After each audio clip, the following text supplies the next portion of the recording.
Hello, Ignitah Squad. Welcome to another reaction video. Today we're going to react to every DreamWorks movie ranked. Now, I haven't seen this at all. And I'm curious on what he'll put for number one.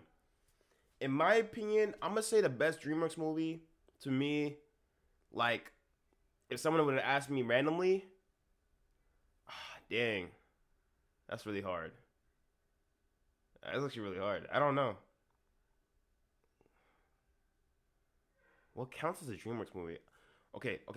Just name some good ones. Kung Fu Panda 2, definitely. The first Kung Fu Panda, yeah. Hydra and Dragon, that's another good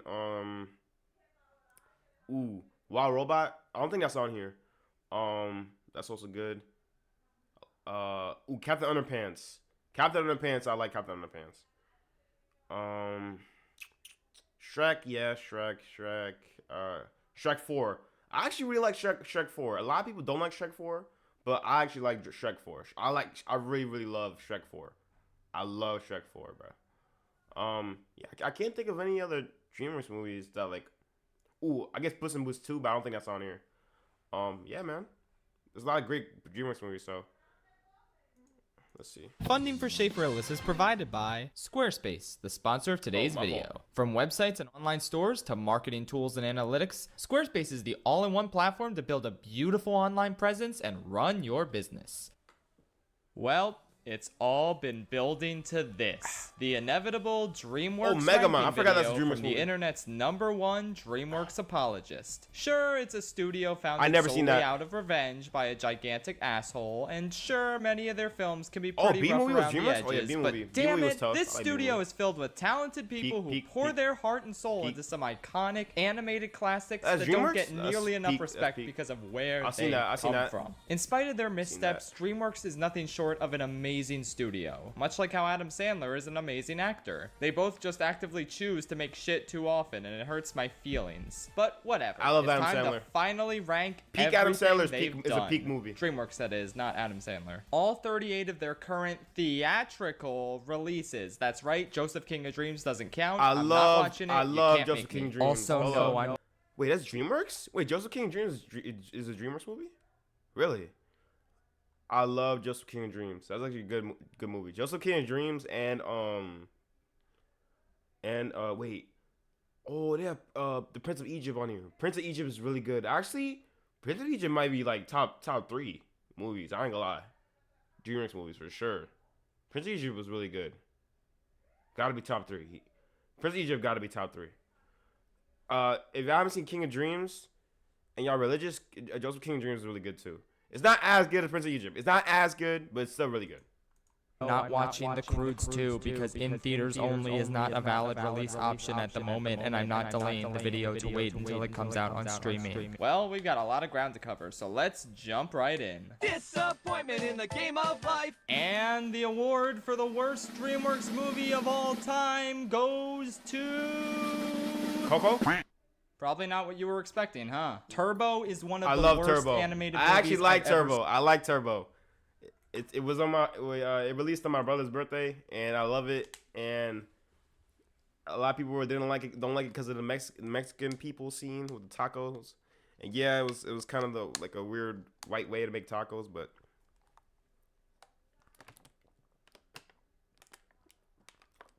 I still love it. I still love this movie. Very cheesy, very corny, very goofy, very goofy. I still like this movie.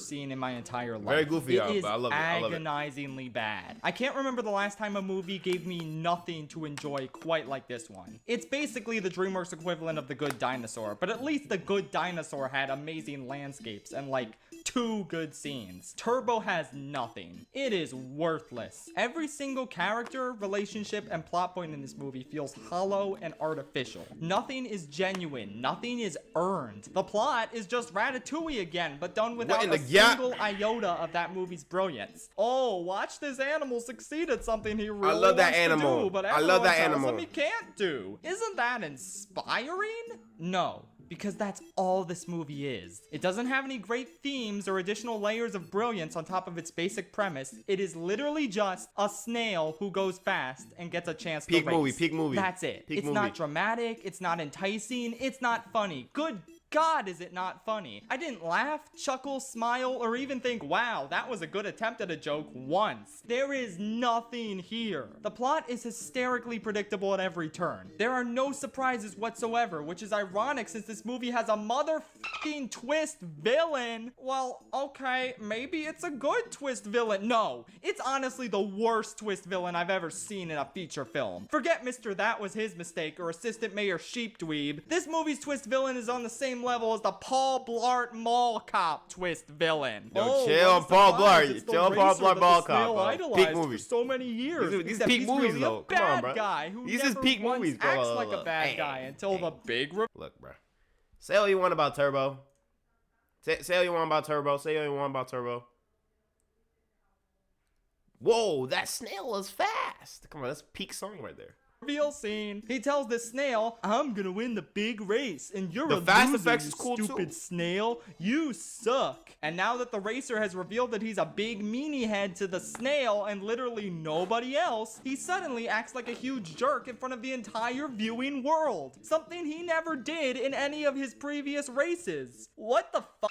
That's not how you write a twist villain. That's not how you write a fucking movie. The big race at the end is embarrassing. All the cars have crashed and this snail is super close to the finish line, but oh no, he's lost his super speed. What does he do? He just gives up. Bro, you are this close and you have no competition right now. Are you fucking kidding me? He needs a pep talk from his brother to finish the race because this is a movie for babies. Literal fucking infants. Well, gee, it's a good thing this baby movie is chock full of awful racial stereotypes as if it's actively trying to be the next Shark Tale. Well, newsflash, it will never be as memorable as Shark Tale. It's an absolute travesty that doesn't deserve to be talked about in the same breath as Shark Tale, let alone films like Megamind, Kung Fu Panda, How to Train Your Dragon, and The Prince of Egypt. I went into this marathon knowing that DreamWorks had its fair share of sucky films, and even I was insulted and Turbo's appalled good. by the I like level Turbo. of sheer I like Turbo over worthlessness Trolls. present I'm in sorry. Turbo. I like Turbo over DreamWorks Trolls. do-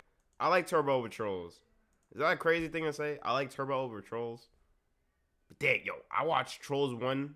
Like the first Trolls movie, I saw like 70 times. I'm not even trolling. You guys, any of my family member, we watched the first Trolls movie 70 times. We watched it 70 times. And every time it was peak. But I like Turbo better. I think I like Turbo better because I see it less. Whew. I hope the next movie on the list doesn't get me as angry. This movie blows. Are you kidding me, DreamWorks? Are you out of your mind? Look, I consider just leaving this movie off the list entirely, pretending it doesn't exist, as I've done for the past year or so. But no, this movie doesn't get the luxury of getting off scot-free. It's awful. It is insultingly terrible given how excellent its predecessors are. It can't commit to a consistent fucking tone to save its life. Oh, you want me to feel sad that King Harold is dead? Well, I'm so glad you front-loaded his death scene with a pile of lame jokes and then played a random Bond song during his funeral. I'm so glad most of your jokes, some of which work on paper, suffer from god-awful comedic timing that completely butchers them. I'm so happy you gave us a dipshit villain we already got in the last movie, leading a bunch of bigger dipshits who change allegiances and motivations every time anyone gives a mediocre 2-minute inspirational speech. But I guess it's okay when 90% of the Editor heroes no, are just editor no, booker two editor no. dipshits who change allegiances and motivations Editor every no. time anyone gives a mediocre 2-minute inspirational speech. The only but why is how long was I recording for? Wait, I think wait, what just happened? What just happened? Wait, what?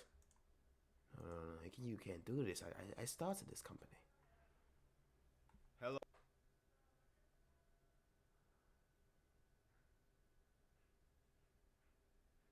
Anyone gives a mediocre 2-minute inspirational speech. Wait. Hello. No. Wait. Okay. paradise. Thank you for making people think that the Shrek series as a whole Sometimes was my always recording garbage, stops. and we were just So annoying. remembering things wrong. No, we weren't. The problem was always this fucking travesty of a Aye, film. man. Okay, the Whatever next you say, one won't dude. make me as angry. I Whatever you say, promise. gang. In my best animated Holy feature shit. ranking video, I described Spirited Away as an ethereal, immersive, unforgettable experience that leaves you a changed person Still haven't by watched the it. end. I probably should watch it. All of that applies to the Boss Baby as well, but in the opposite way. This movie is the Whoa, anti-Spirited and Away. Alex The first- Hirsch Twitter quote. but in the Doctor, I'm sorry to tell you this, ma'am, but your child has DreamWorks face. There's nothing we can do. Mom sobs. Baby. opposite way. This movie Yo, get is the the fuck outta here, bro. Anti-Spirited Away. Get The first 10 minutes was the most Dude. anxiety Get the fuck out of here. Yo, Schaffrillas is goofy, inducing, bro. horrifying his editor. experience Ah! I've ever had His watching editor's a goofy movie. for that, I bro. actually screamed at multiple intervals. This movie legitimately made me question my sanity over and over. And I saw Cats on opening night in Oof. theaters. Oof. I didn't think anything Yuck. could break me, but this movie did. I had trouble processing not only what was real and what was imagination in the movie, but also whether or not the movie itself was a twisted, feverish figment of my imagination. Are you the baby Jesus? Yes, I'm the baby Jesus. What the fuck is Eventually, this movie? things calmed I don't down. even I remember was them able to saying just watch the that. simultaneously nonsensical and conventional. I don't even story remember unfold. them saying the that. funniest What the parts of fuck the is entire this movie movie? were the attempts at emotional moments, like when the boss baby and the boy have a Yo, falling out, and the this boss shit is baby so storms bad, away. bro. I just This man burst said, out "Are you the laughing, baby 'cause what the Jesus?" fuck did Yo. the movie expect me to do? Get emotional over Christ the did not character die of for this, boss bro. baby? Holy shit. It's Boss Baby. Then there's the ending where Hans Zimmer goes so inexplicably hard on the score that it's hysterical. Bro, this is Boss Baby you're scoring. Why are you trying so hard? You're just making the scene more ridiculous. I don't know, man. Boss Baby is insane. It's horrifying and cutesy, boring and captivating, unfunny and hilarious. A true enigma of an experience. It's everything I could have hoped for going into it and more. You Turbo. This is the new Shark Tale and I couldn't be happier. Only difference is I'm never watching this again because the Boss Baby is my sleep paralysis demon. World Tour! Troll World Tour is a movie with trolls. They make This was a music bad movie. and they do troll stuff. Okay. Look, this the- movie fuck! sounds The like third it has one a is good better. The plot third on one is better. paper. The third It Trolls movie is tackles better. revisionist The third history Trolls and movie is better. The racism one with and the stuff. brothers. No, it doesn't. It briefly pays lip service to these topics before bombarding you with Gangnam Style! it is about as deep as a glitter-filled puddle. I don't understand this movie. Like, why doesn't the sexy Sam Rockwell troll capture Poppy immediately? How did Poppy's gumdrop earplugs block out the power of a magic guitar? It's a magic guitar. It should work on Maybe you there's even if you don't maybe those are hear the magic gumdrops. You music. thought that? Schaffrillas? It's a Schaffrillas? magic guitar. You ever Why thought of doesn't that? Poppy just call their friends the Blurgons from the last movie? Have them step on the rock troll. Mission accomplished. Why, out of all the friends that could have come with Poppy and Justin Timberlake on this journey, why did it have to be the James Corden troll? I hate James Corden. So these are like K-pop trolls? Is there a Troll Korea? What's going on? The plot of this movie is just Infinity War, where there's 6 thingies a villain needs to put on a thing. But also Poppy tries to befriend a villain against her father's wishes, like How to Train Your Dragon 2. But then bounty hunters trap people using music, like in Shrek Forever After. It's not plagiarism if you steal from yourself, kids. I guess the rock troll was okay. The music was okay sometimes. I don't know. Hey, wait a minute. I don't need to talk about this movie. This is a ranking of the theatrical DreamWorks releases. And Trolls World Tour isn't a theatrical release, is it? Aha! Nobody's smart but me! me. Oscar! Raise the reef, buddy! Shark Tale is such an atrocious movie, and I don't understand how people like it. With that said, like I it. love this movie. Yeah, I like this I am obsessed with it. It is such an abject failure of a motion picture in every conceivable I like way Shark that Tale. it is truly This- captivating. this- Literally, the only thing about this movie that works is the voice acting. Oh, that's hot. The writing is complete garbage, but the way these actors deliver their lines leads to some genuine, unironically funny moments. I tell you, shut up! What? Hello? Yeah, hey Mario. Let me get a large double olive. Luca! Oh, hi boss. You're working at Pizza Castle now? Or maybe they're ironically funny, I can't tell. Otherwise, the animation is laughably unfinished. Every single character other than Puff Daddy and the octopus is either annoying or unlikable. Oscar is literally a villain that the movie refuses to call out. Lenny needs to come out and say, "No, Dad, I am not comfortable with eating a sentient living being alive." The movie prides itself on its edgy jokes and attempts to be a mafia movie geared toward adults. Then it magically resolves its conflict like it's an episode of Barney the fucking dinosaur. Or Steven Universe. What? Who said that? Literally every single thing people hate about DreamWorks is in this movie. It is the perfect storm of awfulness that only comes once in a blue moon. It's probably the true worst DreamWorks movie, but I can't realistically rank it last because it is a joy to watch and think about and meme and be absolutely baffled Yeah, by. man. I am never bored watching that's Shark what- that's Tale. what I think I am about always jellyfish. fully alert and attentive. I adore this movie and my obsession with it has only grown with time. And that's because it is, without a doubt, a cinematic disaster. Oh, and don't even get me started on the billboards. It's Kids Bop 40 with some of today's biggest hits.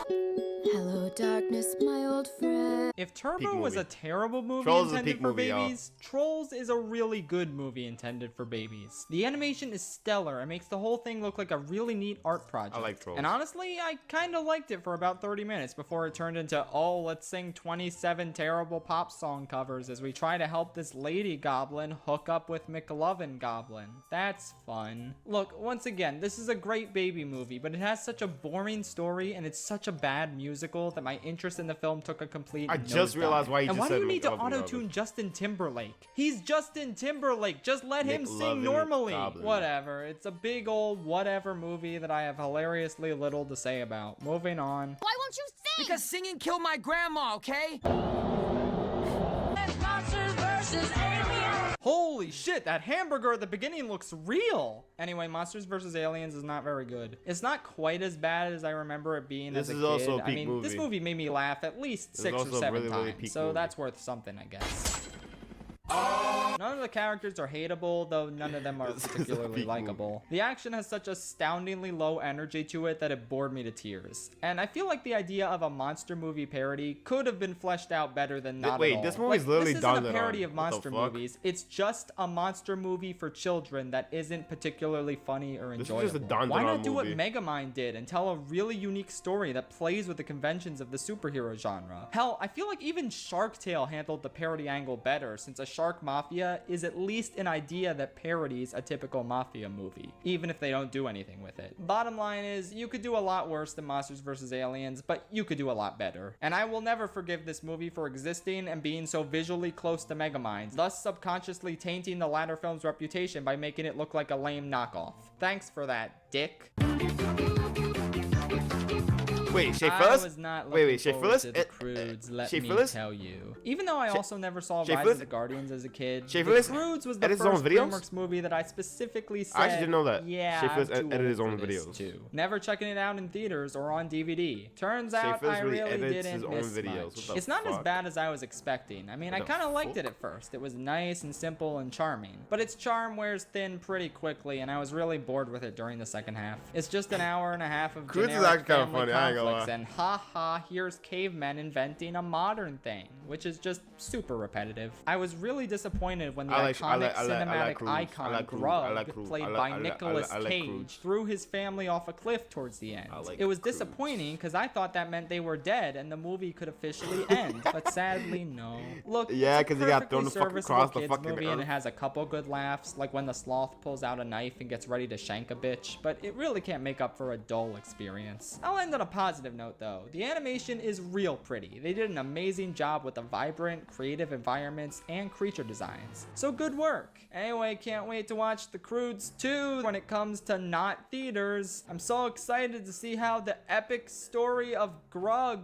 continues. Are you excited? I'm excited. Kill me. We are the pirates who don't do anything. Sinbad? More like Sin Bad? Ha! After 3 great 2D animated feature films Peak in movies. a row, Sinbad feels like a massive step down in every way, except the animation. This is a gorgeous looking movie. For the most part. You can tell they were a little too ambitious with some of the creature designs, which haven't aged terribly well. The story is about as basic and uninteresting as it gets. It's a MacGuffin quest for a magic book that has completely unexplained mystical powers. The only thing this book is used for is to power a lighthouse. Really, it's just a flimsy excuse for a high sailing adventure. I feel like this would make for a pretty decent video game story, but simply watching it unfold is a little tedious. I mean, if I wanted to watch a movie about a quest to cross the ocean and retrieve an important item to save someone from being executed, I'd just watch the SpongeBob movie. The characters were okay, but Sinbad himself really got on my nerves throughout most of the movie. Eris is animated really well, but she couldn't be more basic from a character standpoint if she tried. Looks like I don't need to amend my DreamWorks villains list to add her on. Congratulations, Verminator, you're safe from elimination.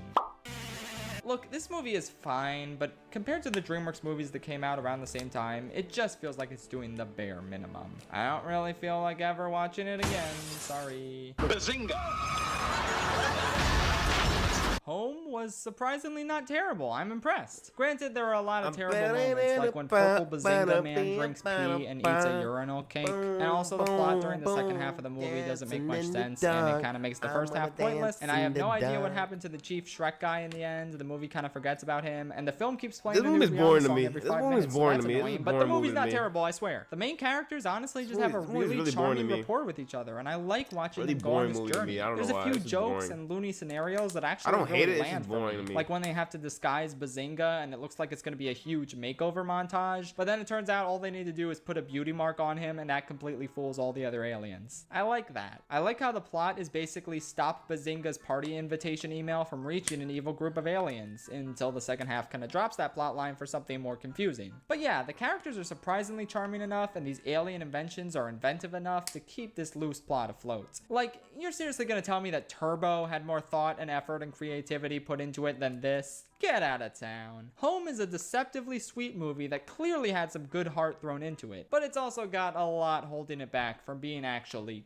good. Still, I appreciate the effort. It's Never boring gonna to me. watch it again, but congrats Yeah, to this same. movie for subverting It's one of the my movies like you watch one expectations time of like, it. I'm not watching this Bugs again. in your life? No. Ants was the very first DreamWorks movie ever, and a gigantic middle finger to Pixar's A Bug's Life. But is it good? No. You know, I was gonna let you become part of my most erotic fantasies. This movie is basically a non-terrible version of Happy Feet. It's completely all over the place and absolutely bonkers, but I think I enjoyed it. I like how the main character accidentally incites a social uprising and stops the villain from carrying out his goal of ethnic cleansing. I like the poop joke, but this movie is just so scattershot that it's really hard to say if it's good overall. Its adult themes and jokes are almost a little jarring, unlike something like Rango where it feels like they naturally fit the story and setting. The princess and villain are kind of flat and annoying, but I like the other characters enough. The timing on a lot of the jokes is weirdly off, and I don't know if that's a symptom of the stilted early animation or what, but whatever. I don't know, it's fine, but a bit of a lackluster start for this studio if you ask me. Almost like this wasn't intended to be their first movie and it got rushed out in order to compete with a similar movie or something. But what do I know? I don't review and analyze DreamWorks animated movies for a living or anything. Jason and the Pussycats. Global superstar, The Weeknd, presents a never-before-seen all-new show. After hours till dawn. Shut the fuck Even up. though Puss in Boots is one of the DreamWorks movies I Puss in saw Boots? as a kid, I could not for the life of me remember what I thought of it. And I after like this movie. rewatching it, I like this movie.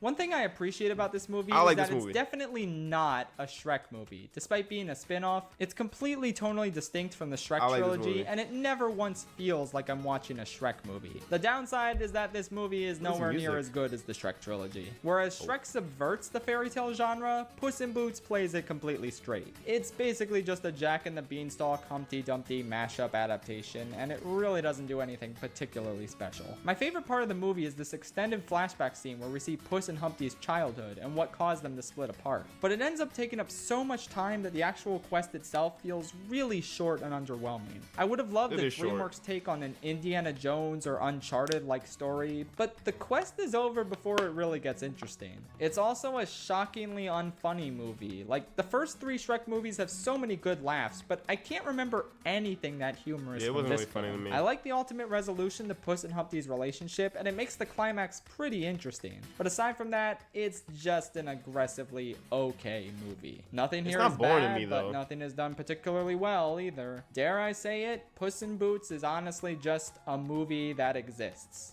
Although Puss does refer to himself as the furry lover multiple times, so that's something I suppose. No. I must be No, out please, of my no. goddamn mind, because I honestly kind of liked Madagascar 3 on my most recent viewing. And that's insane. Madagascar I trashed 3 this movie pretty hard in my Madagascar video, but truth be told, it's a not that movie bad on rewatch. The that main nice characters outside of Alex are still light. pretty pointless, You but I kind of like the like side characters and their to stories. The let action during the it climax is pretty shine. exciting and on par with the great car Nah, chase in Madagascar the 2 is the- beginning. is the- The is humor peak movie, isn't though. quite as Madagascar 2 is peak movie, Illumination-esque though. as I remember. I think the real problem was the character design on the humans. Mad- It's pretty Madagascar 2 awful is a and peak just movie, though. screams I like Illumination, Madagascar but 2 the better. jokes aren't as terrible as I remember. They're not that good though. This is still the least funny Madagascar, and it's Yeah. still a tedious liar think revealed the- story. nah, and the second circus Madagascar plot is just the really peak movie, bro. contrived I ain't and gonna lie. lame. I like And Madagascar why did 2. they abandon Peak Alex's movie. family and never address what happened to them? It doesn't make sense. Nothing makes sense. It's still not a very good movie, but honestly, there's a lot to like here to balance out all the stuff I don't like. I regret not seeing that stuff sooner, but whatever. Madagascar 3 is also officially a movie that exists. Congratulations. That doesn't mean I'm gonna force myself to watch it when I marathon all of Noah Baumbach's Please, films. please, He didn't please, direct this one, please, so it doesn't please, count. please. God, Noah Baumbach co-writing a Madagascar movie is a fucking insane fact of life. But I guess it's not as insane as Martin Scorsese appearing in Shark Tale, so I don't even know what my point was. Let's move on. Madagascar 1. Madagascar the First came out right after Shrek 2 and Shark Tale, and it's pretty much the exact midpoint between the former's greatness and the latter's shittiness. I like It's got a the ton of movie, really movie. funny stuff I and a like the ton of movie, not movie. great I like stuff. the Honestly, in movie, hindsight, it's kind of ridiculous that this gigantic franchise spawned from this movie. Like, I Yo, never this could have motherfucker really imagined wanted it if to I eat didn't his live ass, through bro. it, That's because this crazy. movie is really nothing special. I honestly don't have Like, much to this say about line, it that I didn't the say in entire my movie just wanted original to eat vid his about the ass. trilogy. Like, It's a the fuck? perfectly He wants to eat, adequate, like, the sometimes zebra's ass, extremely like, funny movie that I'm shit. pretty nostalgic for, but it's not really that great, so whatever. The only thing I have left to say is that comedy peaked when Melman said, "Guys, we're running out of time," with a clock stuck to his head. Look at that. Comedy gold. Wait a minute, accidents can happen. Dad, we're not going to kill this chicken. There is so much to love about Chicken Run. The Oh my animation gosh, is bro, I'm stunning. about to cry. Honestly, this movie is what made me realize that stop motion animation is the most Chicken timeless Run? form of animation out there. This film still looks amazing 20 Run's years okay. later. The The Chicken Run's characters are okay. also It's cool, really it's cool. endearing and likable. I enjoy their interactions and designs and jokes and such. The climax is a ton of fun, and is it me or did the Madagascar movie steal a lot from the plain stuff in this movie? It's eerily similar in a lot of areas, but yeah, I guess it really isn't plagiarism if you're doing it to yourself. Even though technically Aardman made this film, but let's not worry about that. So yeah, I really love just about everything in this movie. Except the story. I found that incredibly tedious and uninteresting. Oh boy, the rooster needs to teach them how to fly, but he can't fly, so he leaves, and then they formulate this elaborate plan to build a plane and escape, which, hey, wait a minute, why couldn't the movie have just been about building this plane? Why did we have to waste most of the movie on the Mel Gibson rooster giving flying lessons? It ultimately feels really disconnected from the climax. Like, am I missing something here? So yeah, Chicken Run looks amazing and has great characters, but I really don't feel like sitting through most of it a second time. It had everything but an interesting story, which was on the verge of greatness. It was this close.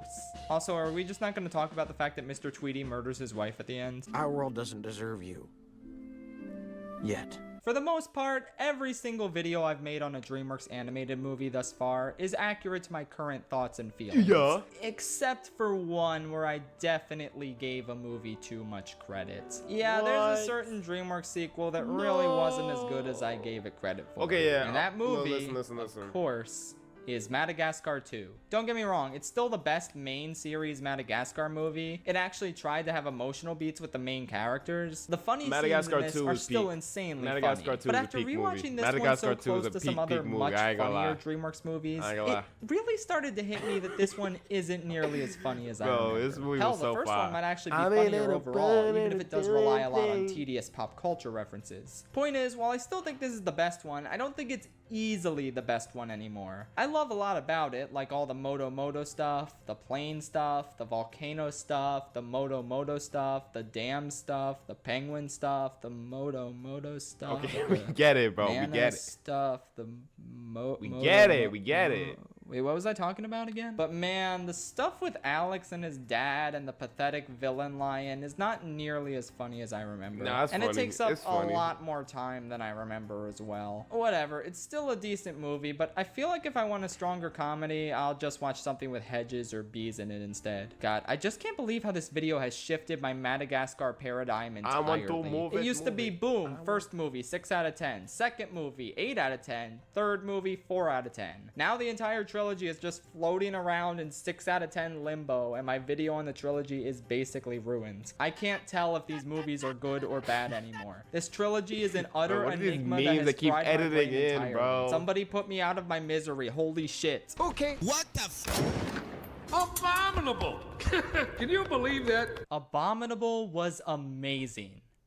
For like 25 minutes, then it turned into a worse version of Up. Movies like these really frustrate me because they could so easily go down as classics with a little story retooling, but instead this film has already been forgotten about. My favorite aspects of the film were during the beginning, like I said, where we see the main character living life, saving up money, and befriending this Yeti creature. It was wholesome as heck, and pretty magical, not gonna lie. But again, these characters soon hop on this boat and go on an adventure through the wilderness to get this Yeti home, and it's not really that good. The Yeti has vague, convenient, magical powers that do whatever the plot needs them to in order to get the characters out of any situation, which is really lame. Onward may be a worse movie, but at least in that movie they use different unique spells for each situation. This movie just has magic Yeti powers that can do anything basically, and it really deflates the tension. You start to ask, why can't the Yeti just fly them straight to his home if he can basically do anything? Also, there's a twist villain in this movie that, despite being something I legit didn't see coming, doesn't really add to the story at all. If you took the twist villain out of the story and just played it straight, she looked like one the of my story teachers. would not really change. So that's odd. Also, this chat, researcher lady looks is she exactly fine like a shit? mix between Merida and Kari from The Incredibles. Yeah. So that's a thing as well. Is she I fine don't know, shit? man. Chat, This is she movie fine tried, shit? but not Chat, hard is enough she as some far as I'm fine shit? concerned. Props for setting the story in a place that isn't America, Shout out my though. wife. It's Shout out always my cool wife. to see different cultures portrayed in animated movies. If y'all don't see me say yeah, Civil rights beam. Well, boys, we did it. My character arc is complete, and I now finally see the penguins of Madagascar for the masterpiece I love that it this is. movie. And by I masterpiece, love this movie. I mean it's slightly better than all 3 Madagascar I love that movies. movie. What it lacks in humor compared to the first 2 Madagascars, love that movie. it I makes love up that for movie. in zaniness and surprisingly good action.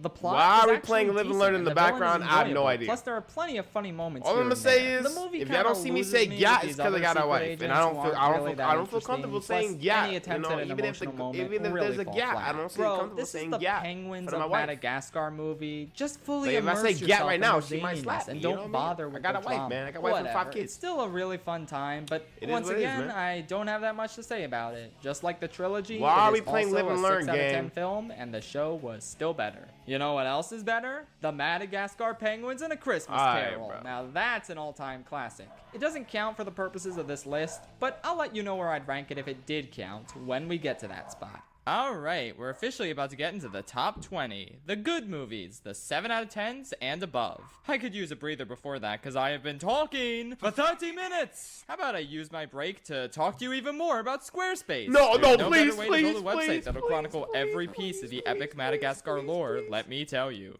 URL that ends in .purchase of a website or domain. Oh, shit! Alright! Okay, look at This the shit is animation on the from human far. Flushed Away. Yo, if know you what they ever remind want to me watch a of? movie with your girl, watch Flushed Away. Why are we playing this commercial? Today. Why did we just do Aside that? from that, Why Flushed did we Away is just do pretty that? good. I enjoyed Okay. this movie's sense of humor. I like the villain and especially his This is henchmen a lot. golden I like movie, the action. I like how the rat world is built from various human artifacts. And the villain's plan is honestly really creative and clever. Gotta give some props there. Some stuff isn't too great, like these prototype minion slugs in a movie that came out 4 years before the minions existed. Even as a kid, I felt marketed to through the existence of these slugs. Yeesh. Also, the movie does that whole, oh, the main characters don't like each other and there's wacky misunderstandings over and over, whoopsie shtick, and that's annoying. Also, this movie does that whole, the main character is sad that he's alone thing, and it really doesn't do that terribly well either. Like, I think the Sonic movie did that thing better, honestly. But hey, this is still a pretty fun movie with the most alarmingly terrible human animation in DreamWorks history, but they're in it for less than a minute, so that's okay, I guess. Good movie, it was terrible. That's all. I ain't gonna lie. Moving on. What about dinner? Fuck you. Just scram, okay? We're closed for Ebola. Dude, I What loved the the fuck Captain is these- Underpants books as a kid. They were hilarious. This movie was and fire. awesome It's a and fire movie. everything This is I a could've good hoped movie. for. This is a And good it's so movie. refreshing to see a movie adaptation that perfectly captures what good made movie. the original book special, right down to the flip-o-rama. The Captain Underpants movie is just so good. This is the one DreamWorks movie that makes is really fart good. and poop humor work because it's integral to the spirit of the books and to childhood in general. The art style of this movie is incredible, capturing the charm of the original book series designs expertly. George and Harold have amazing chemistry, and the icon Professor Poopy Pants is a great villain as well. Plus, Captain Underpants himself is epic, bro. This movie kind of falters in the pacing department. Like, way too much time is dedicated to hiding Captain Underpants and keeping him from turning back into Mr. Krupp, and not enough time is dedicated to the villain and the super fun battle stuff. It's great when it comes in, but at that point the movie is almost over, which kind of sucks. But overall, a really good time that'll delight fans of the original book so much. I mean, they put the everything but fabric softener store in the movie. That's how you know they gave a shit about these books. Alright, so the road to El Dorado is a bit of a weird one for me. On the one hand, no. Are you kidding me? No. Bad Rotten Tomatoes. Bad critics. But on the other hand, I'm not as head over heels in love with this movie as a lot of other people are. Comedically, it's fantastic. I absolutely love this movie's sense of humor. Tulio and Miguel are so damn fun and entertaining and gay, I love it. I also really like most of the songs. Sure, they're doing that Tarzan thing where a disembodied voice is singing instead of the characters, but the good news is I love Elton John, as opposed to Phil Collins, who I have no strong feelings about one way or the other. So the songs really work for me, even though I would have preferred having the characters sing them, considering how fantastic It's Tough to Be a God turned out. I also think the animation is outstanding. It's clean, it's crisp, the melding of 2D characters and 3D backgrounds makes the movie feel richly cinematic, and I think the more adult humor fits the tone in this movie way more than it did Ants. But the actual story is my biggest problem with the film. It starts strong, but it's kinda limp and weak by the second, and especially the third acts. I think the way they stumble into this ball game is really contrived. I don't care for the melodramatic two friends hating each other shtick, and I feel like they played their hand too early with the jaguar monster, since the last 10 minutes of the film have significantly less tension. But this movie thrives on its great characters, and there's too many memorable moments with them to count. Plus, props to the story for not doing a tedious liar revealed storyline. I love the scene where the high priest just casually insinuates to Miguel that he knows he isn't a god. It's nice that it doesn't matter to him that Miguel isn't a god. He's just happy Miguel left a positive impact on his community. Overall, I really like this movie, and I rewatch it again and again, since even though it doesn't keep my attention all the way through to the end, it's still a delightfully fun time. According to all known laws of aviation, there is no way a bee should be able to fly. Its wings are too small to get its fat little body off the ground. The bee, of course, flies anyway. Because bees don't care what humans think is impossible. I genuinely can't believe I ranked this movie so high. I am gonna get so much hate for this. But fuck it.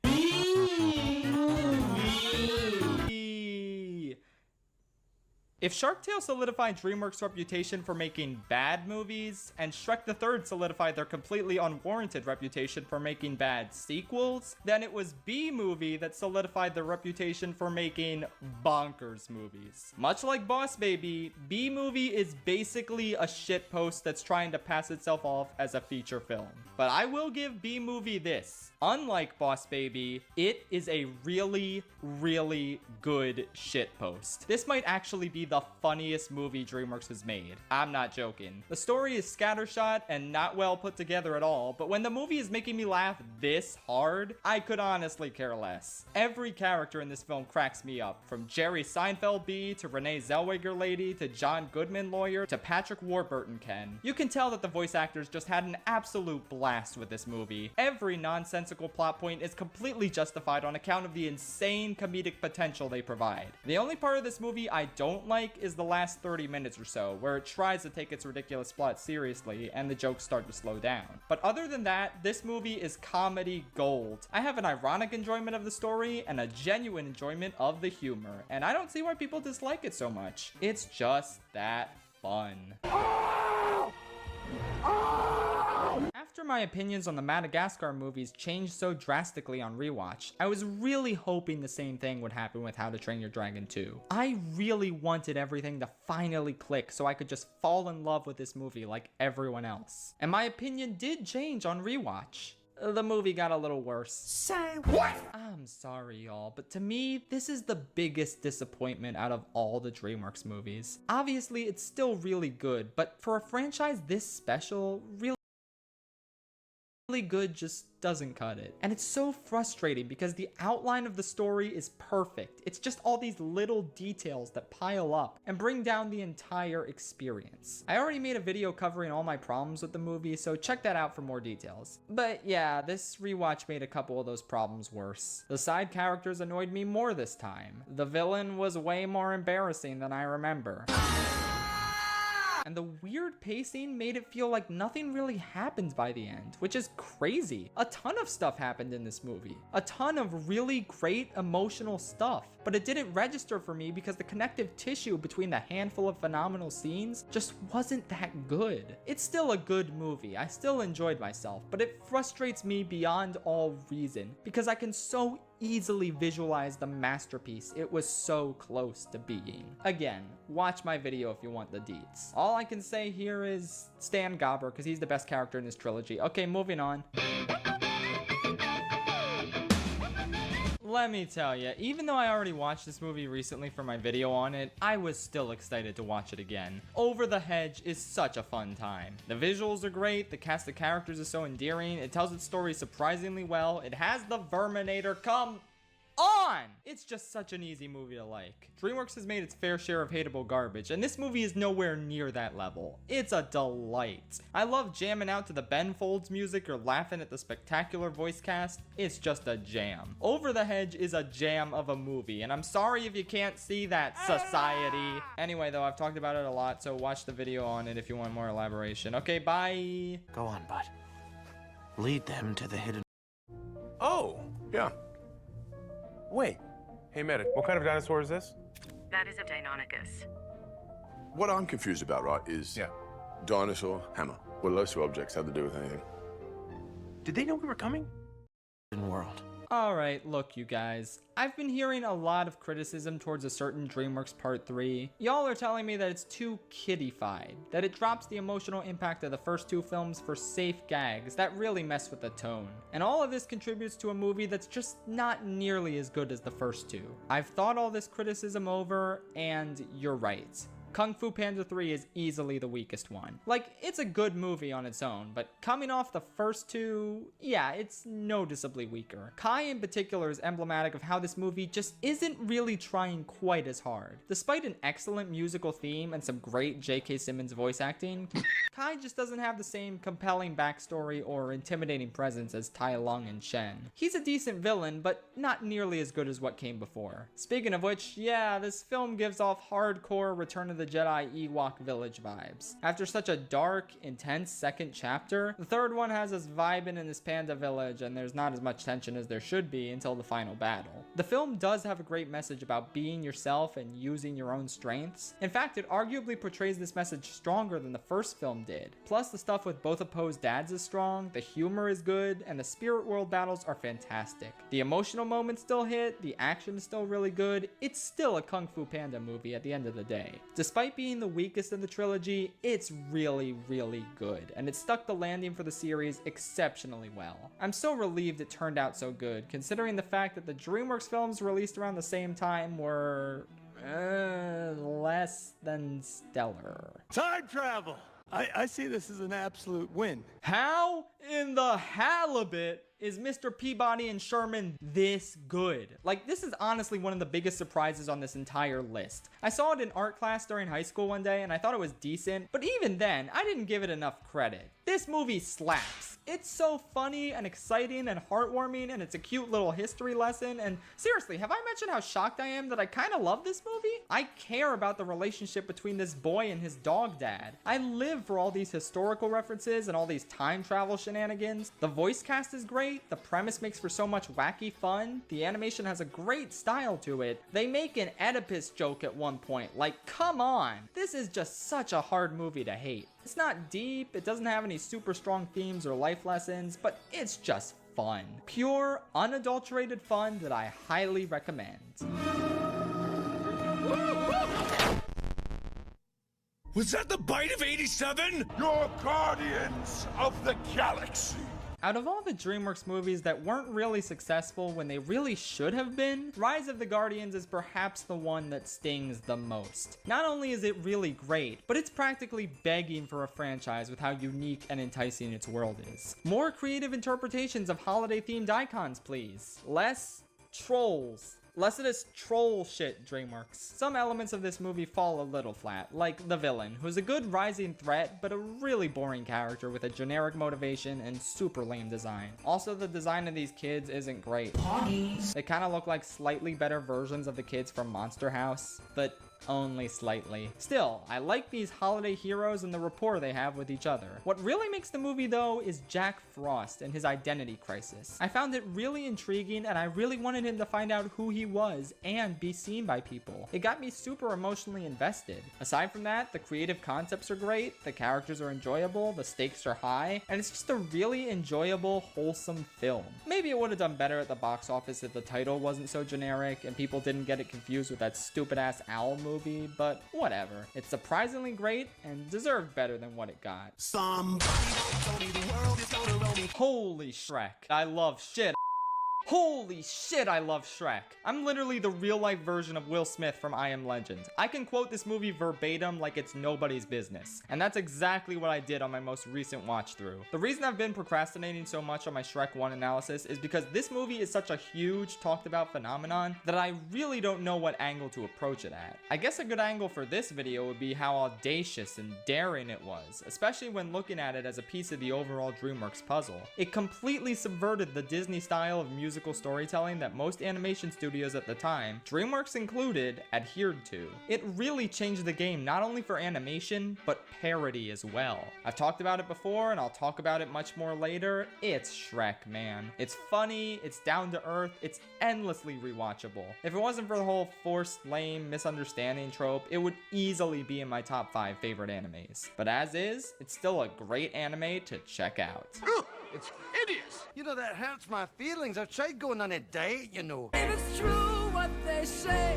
Holy shit, Shrek Forever After is great. It's good as hell. And like, yeah, obviously, this shouldn't be a revelation to the guy who talked about how good this movie is for 42 minutes straight before. But watching this movie right after Shrek the Third is such a fucking shock to the system that it's unbelievable. The quality of the writing just shoots straight through the roof. Even now, there's little details I never picked up on. Like at the beginning when Shrek is in his bed, discontent. He brushes past the handkerchief Fiona gave him in the first movie without a second thought while he's grabbing the wanted poster from his ogre days. That's just an amazing touch that subtly shows how discontent he's become with his marriage and his life. And it's just fantastic to watch his character arc where he realizes what's truly important in life. And the villain is great, and the jokes are mostly funny, and the emotional moments hit. Oh my God, it's so great. I've talked about this movie the longest out of any DreamWorks animated movie ever, so I won't go on any longer here. Just wow, what a perfect conclusion to the Shrek trilogy. The only bad thing that just popped up on my most recent viewing is that I can't look at Fat Puss the same way again, because now he gives me war flashbacks to Rebel Wilson and Cats. I just can't watch. I want to be free of this pain. No crack from it.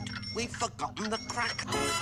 I've already talked about Wallace and Gromit, The Curse of the Were-Rabbit before. It's still very fun, very charming, very cheeky, and totally delightful. But none of that matters because I've come to a stunning revelation about this movie. Wallace and Gromit, The Curse of the Were-Rabbit is a prequel to Over the Hedge. Oh, come now. I do believe the vicar's been to the communion wine again. Exhibit A. I believe someone phoned about an animal problem. The solution is standing. Exhibit 2.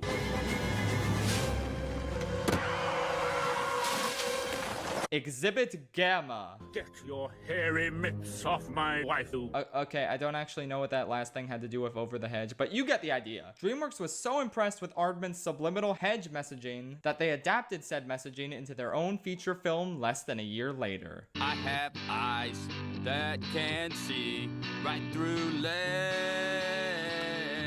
Chances are, you already know how I feel about Megamind. This film is really something special. Like, watching it in quick succession with a lot of other merely good DreamWorks movies really made it hit me just how above and beyond Megamind goes to tell a rich, well-developed, well-paced, exceedingly funny story. I'm so happy it's gotten so much belated attention over the years because it truly deserves it. Again though, this video is getting real long and I think I covered everything I wanted to say about the movie in my original video. It's just a work of genius. Hilarious, profound, undeniable genius. I can't wait for more and more people to rediscover it and see how great it truly is. Fuck you! You fucking dick! Always.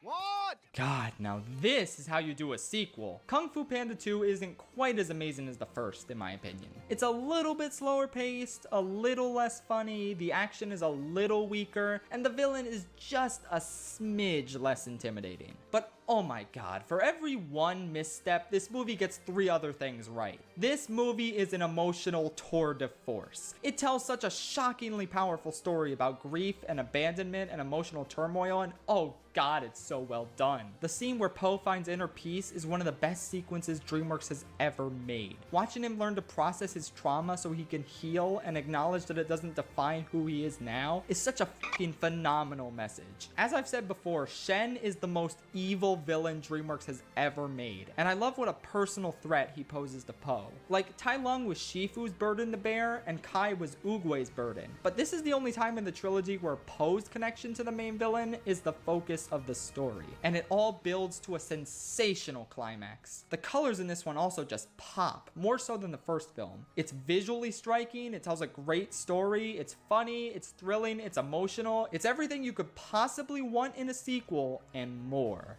God, I should really talk about these movies sometime, shouldn't I? You create. What?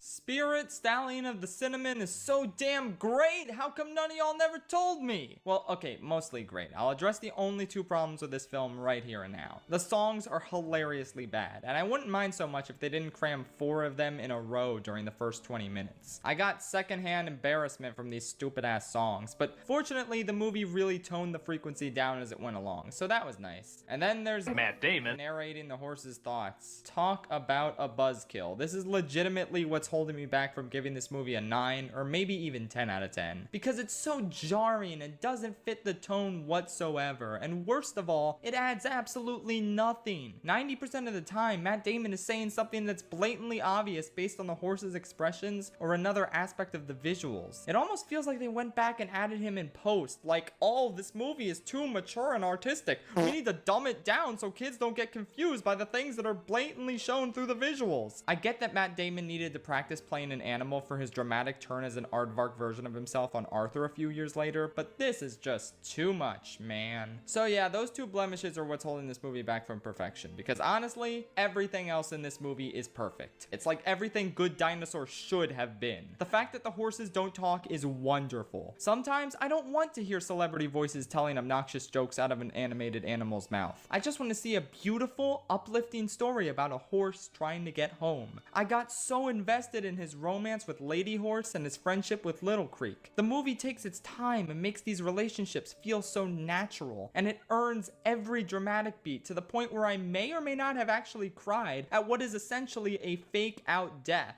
But that's how well it's done. The beautiful melding of 2D characters and 3D environments, first seen in Prince of Egypt and Road to El Dorado, continues to evolve, making for such stunning action sequences. The colors are absolutely magnificent, and the score, holy shit, the score! It's so unique and varied and fits the mood of every scene so well. I really can't gush about this movie enough, so we'll put a pin in this conversation and talk about it more in its own separate video. Just great job, DreamWorks. You really nailed it with this one. I am the Night Fury Killer. This ranking was hard as shit to get through at times. The 2010s especially were loaded with so many terrible films that beat me down and made me question whether or not this marathon was even worth finishing. But damn it, I stuck it out. Not only because I had come so far already, but because I knew this masterpiece was waiting for me at the end of the tunnel. How to Train Your Dragon: The Hidden World is phenomenal. It takes a similar approach as Shrek Forever After and recenters the narrative on the series' most important relationship, Hiccup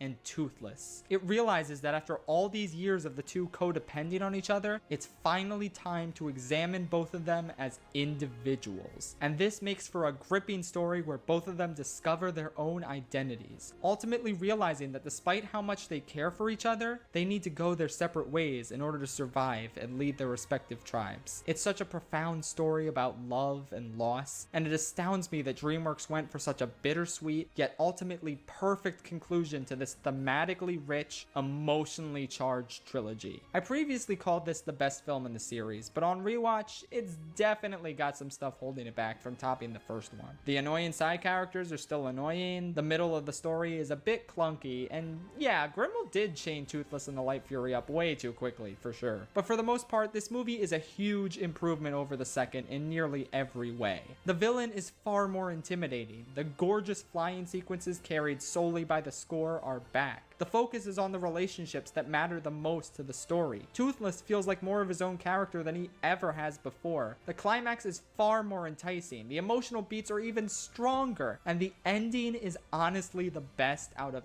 any DreamWorks movie. I know the studio is still going, but honestly, I'm totally content with considering this the series finale of DreamWorks. Like how Endgame is a great series finale for the MCU. It really does feel like this is the swan song for the entire studio, where they pulled out all the stops and delivered one last tour de force emotional masterpiece. It's been quite a rocky road to get to this point, but it was all worth it for films like this. I'll review it soon, I promise. I'm gonna kick your ass! Kung Fu Panda is awesomeness incarnate. It is so much awesomeness crammed into a single movie. I honestly can't believe how well it works. It's a really great depiction of imposter syndrome and trying to live up to impossible standards imposed upon you. But at the same time, it's remarkable to watch Poe's perseverance and passion shine through, in spite of everyone telling him to quit. The philosophies offered by Master Oogway are really thought-provoking and interesting. The internal conflict Shifu grapples with over whether to trust his master's judgment or not is great. The pain Tai Lung had to endure after being told he was destined for greatness is really compelling. All the characters are instantly relatable and identifiable, which makes the drama in this film surprisingly strong.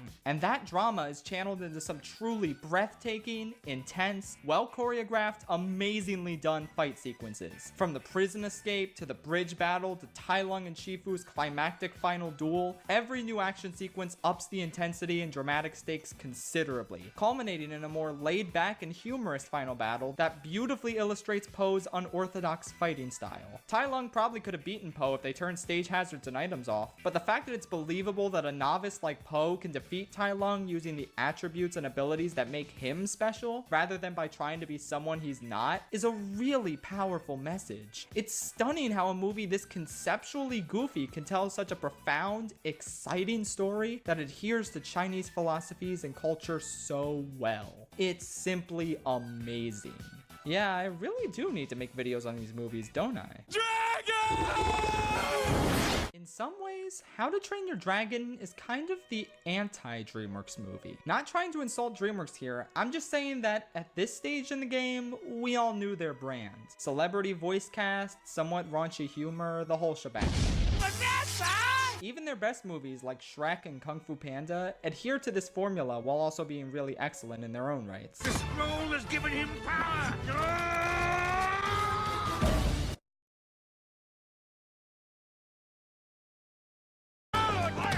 The first How to Train Your Dragon, however, feels the most like a classic Disney film. It has the sweeping, emotional score. It has the bond between a quirky loner and his lovable animal sidekick. It doesn't have a lot of raunchy humor outside of some lines from the annoying celebrity voice cast side characters, who admittedly are much less annoying in this movie compared to the sequels. Overall, this movie just captures a certain magic that isn't present in most DreamWorks movies, even many of the great ones. I guess it is that sense of Disney magic, which makes sense since this movie's directors are the same duo behind Lilo and Stitch. They probably picked up a thing or two working for Disney Animation. And yet, I don't want to sell DreamWorks short here because this movie simply would not be the same if it came straight from Disney. DreamWorks are the masters of enthralling, tense, breathtaking sequences, from the finale of Shrek 2 to the insane fights in Kung Fu Panda. And with this movie, they craft some of the most gorgeous, uplifting flying sequences in any animated film ever. And these amazing sequences enhance such a well-paced, well-told, emotionally rich story that takes my breath away every time I rewatch it. I am so happy this film exists. I feel like it's the one DreamWorks movie that anyone can enjoy, even if they hate DreamWorks' usual output. It's just impossible to deny what a monumental achievement this film and this franchise truly is. Hit it! I cannot stress enough how much of a fucking miracle this movie is. I almost want to make a second video about it because I feel like I didn't cover nearly everything that's amazing about Shrek 2. I love every single scene in this movie. Every single aspect of it works. Not only is it consistently funny, not only is it a perfect extension of the first movie's world, not only is it tightly written to the point where there's barely any filler, not only does the entire soundtrack slap, not only is the story deeply emotionally driven and really heartwarming, not only is the entire cast amazing in their roles, not only does it have the best DreamWorks villain ever, not only is the climax unbelievably phenomenal beyond all reason, but this movie gave us Doris, voiced by Larry King, a true cinematic icon. I could go on and on about this movie, but I think you already know why it's a masterpiece. What a godsend of a feature film. I truly never expected Shrek 2 to be more important to my adulthood than my childhood, but I think that's just a testament to its staying power as an integral cornerstone of both pop culture and my generation. It's one of only 2 DreamWorks films that I would give that rare, elusive 10 out of 10 score to. And I think you can already guess what the other film Prince of is. Egypt? Prince of Egypt? On my most recent viewing of this film, it finally hit me. The Prince of Egypt might actually be the best animated film ever made. It's honestly impossible to do such an unexpectedly majestic work of genius justice with words, but I'll try. This is the only DreamWorks film that feels like a completely uncompromised vision. A movie that tells the exact story it wants to tell without any executive interference. There's a large celebrity voice cast and there's some comedic relief, yet neither of these detract from such a profound and sufficiently mature retelling of the story of Moses. Nothing is sugar-coated, nothing is dumbed down or softened. It really is the best possible adaptation of this story. This movie uses the rich language of cinema to convey ideas and themes just through the visuals alone. It's tremendously profound for a movie intended for younger audiences. The songs range from great to phenomenal, not a single bad track to be found. They contribute so much to the size and scope of the story, taking full advantage of the medium of animation in the process. Even the weakest song in the movie made my top 30 villain songs list, though to be fair, it'd probably get kicked off by Kick It Up a Notch from Starship now that I've seen that, but I digress. The characters are fantastic, with the growing rift between Moses and Ramses coming across as being so heartbreakingly genuine. The sequences and set pieces this movie shows us, from Passover to the parting of the Red Sea to everything in between, do such an amazing job of immersing us in this grand, tragic, and profoundly human story. The true miracle of this movie is how accessible it is to people of all faiths. I've seen so many people say that they adore this movie despite being atheist, and as a Christian who thinks 90% of Christian media is garbage, it's absolutely wonderful to see a movie tell a biblical story with such respect, finesse, and faithfulness to the core of what made the original story so impactful. There's so much to be said about this film, and I could never say it all. The Prince of Egypt is easily the greatest DreamWorks movie of all time. It isn't even close. Nothing will ever top this bold, risky, beautifully animated, artistically driven magnum opus of an amazing studio. Nothing except the Madagascar Penguins and A Christmas Carol, baby! Remember when I said I'd tell you where on the list this would go if it actually counted? It's number 1. It's a masterpiece. Unironically, the greatest thing to ever come out of the Madagascar franchise, this holiday classic endures as a testament to the wonder and artistry of the medium of film. Incredible. I watch this Academy Award for Best Picture winning short film every Christmas, Hanukkah, Halloween, Kwanzaa, and also all the other days of the year. John Wick wishes it had action this good. Gex wishes it was this funny. Seriously, this is like a luau at Mel Blanc's house. At one point, the old lady is watching a football game on TV, but she's wearing an Alex the Lion foam finger. Did she not have a foam finger for the football team she's watching? Why even wear a foam finger? She's alone in her house. The Madagascar Penguins in a Christmas Camper tells important life lessons about family, eggnog, how mail systems work in apartment buildings, and it is for all these reasons why Mike's New Car is the best DreamWorks movie ever made. Thanks for coming. I'm gonna go lay down now. This took a lot out of me. Goodbye.